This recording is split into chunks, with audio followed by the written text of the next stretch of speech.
Almost good afternoon. Hey there. It's Amy here at Fit and Fierce over 40. And I forgot to turn off my mail. I apologize for the noise. What's happening over there today? Are you guys doing anything exciting on this? What's today? Thursday afternoon. It's my husband's birthday. Anyways, I realized that when I'm wearing my new glasses, I have these blue-green blockers that you actually see the like this cover on my lens. So anyways, I want to pop on here today because I want to know if you have these thoughts running through your head. Things like, I feel bad for eating XYZ. I feel like a loser because quinoa is high in protein. That's why I eat so much of it. Okay, maybe not necessarily quinoa, but you get the picture. I shouldn't eat any cheese because there's so much fat in it. I better be careful what I eat because I gain weight really fast. I don't care. I'm going to eat whatever I want because life is too short. That was really stupid what I just did or what I just ate. I have no willpower. It's all my fault that I am fat. I will never lose any weight. Do you ever hear those things running through your head? Yeah, and for a lot of women, it's very common, and it doesn't take a lot of effort to have those types of thoughts. Yes? Yes. And the problem with those types of thoughts is that they can be really destructive, right? And gives you a sense of hopelessness and despair, feeling like you want to give up, feeling like you're unworthy of being happy in your body, and maybe even leading to some reckless behavior, right? Like, I'm going to do it anyways. Life is too short. I'm just going to do whatever I want. I'm going to eat whatever I want. And whatever happens, happens. Stuff like that. I've heard women say things like that. And the biggest problem is that these kinds of self-talk just never ends. It just doesn't stop. And for a lot of women, we don't know how to stop those types of thoughts. We think that we were meant to not be happy in our bodies. And the reality is our culture has never taught us to be happy in our bodies. Think about it. Think about, all the women around you now at the age that you're at. Think about the conversations we have amongst ourselves with you and your friends, or when you were younger, around you and your friends, or even when you're younger, like, when you were a kid around your aunts and uncles and mums and so on, the ladies that were older. Think about what they were doing. They were struggling themselves. So we were never really taught how to appreciate our body or to really be happy in our bodies. And the reality is we are meant to be happy in our bodies. This is the natural being of how we should be, is to be happy in our bodies, right? So it becomes a really nasty, vicious cycle, meaning hoping and wishing.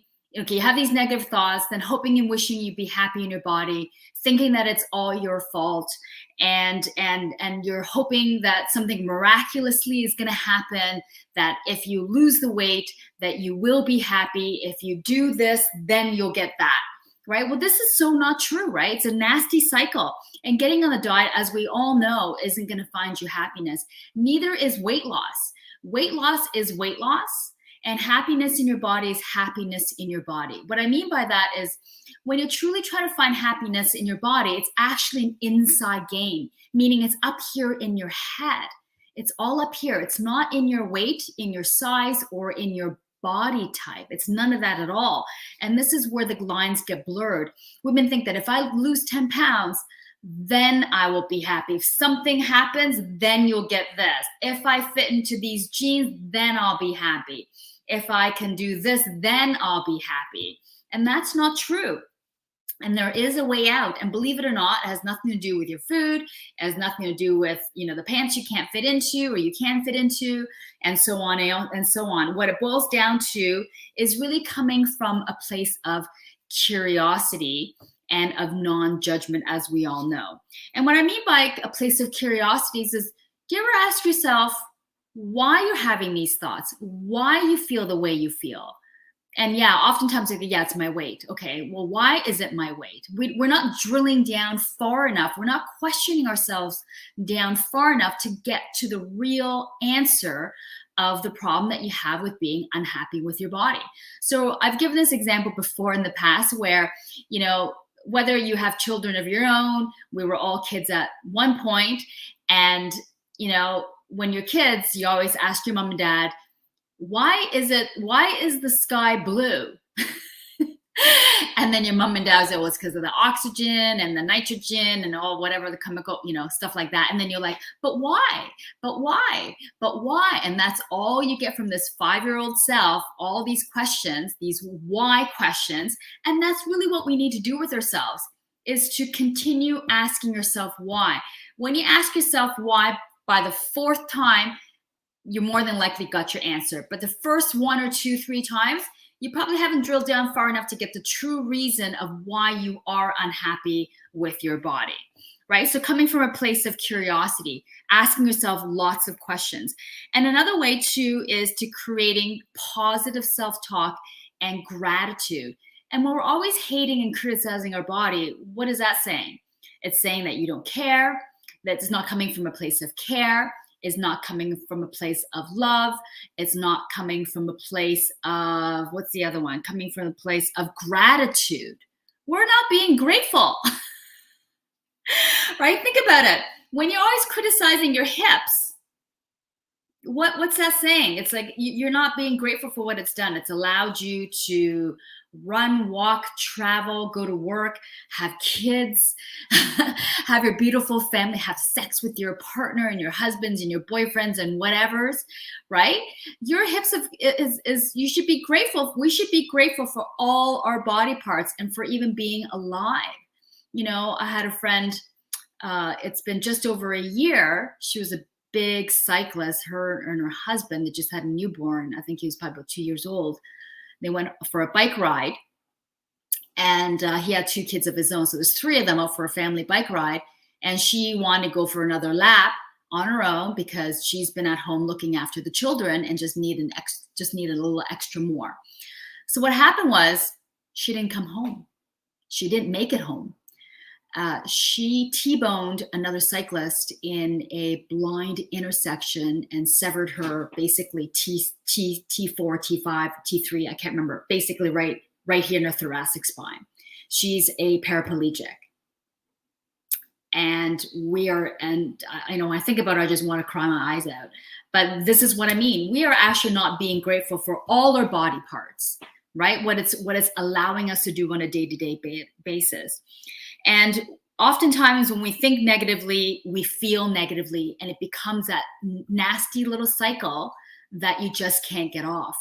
And you've got to work your way out of that treadmill or that Ferris wheel, whatever you want to call it, by questioning yourself. Why are you having these thoughts, right? And then expressing gratitude is really a way, is really a true method that actually moves you from a place of negativity to a place of positivity. And it really is a method. So what I suggest for a lot of women and my clients is start with one thing. Don't do like 10 things that you can't stand about your body. That's complicating things. And that's part of diet culture.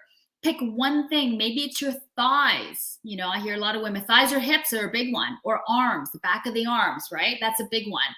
Pick one thing that you actually are grateful for and write 1 or 2 affirmations, and you repeat them to yourself, preferably in front of a mirror, because you're developing a relationship with yourself and with your body, and learning to appreciate that is really about developing that relationship, right? So, and I think I've talked about this before. And so people always ask, well, how long does that take?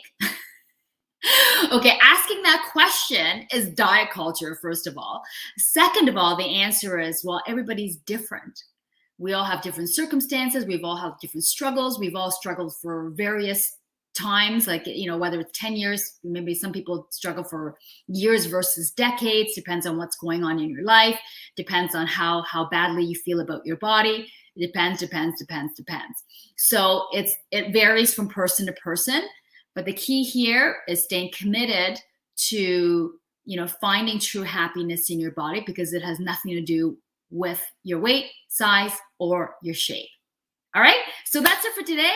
Let me know if you're watching this on replay. Type in replay for me. I would love to know your thoughts. And if this is something that you're trying, let me know how you're doing, and I'd be happy to offer some extra support. Thanks so much. Bye for now.